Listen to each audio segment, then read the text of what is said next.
ශ්‍රී ලංකාව කියන්නේ ජනවර්ග කිහිපයක් ජීවත් වෙන රටක් කියලා පුතාලා දන්නවනේ.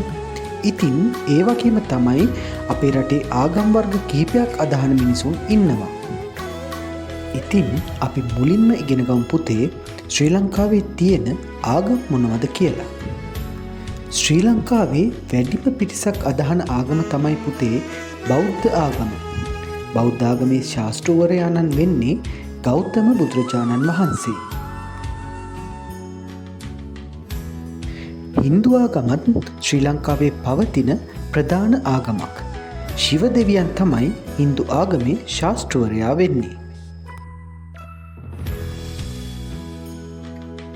මුස්ලිම් ජනවර්ගයට අයත් යාළුවෝ අදහන ආගම තමයි පුතේ ඉස්ලාම් ආගම. ඉස්ලාම් ආගමේ ශාස්ත්‍රවරයා තමයි මුහම්මද් නබිතුමා.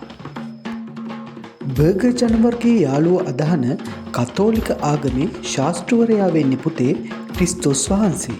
එහෙම නැත්නම් ඔයාලා අහලා තියෙන ජේසුස් වහන්සේ. සමනලුන්ට අත්තට දෙන පුංචි පැටවුන්ගේ සරසවිය. The Schoolmaster.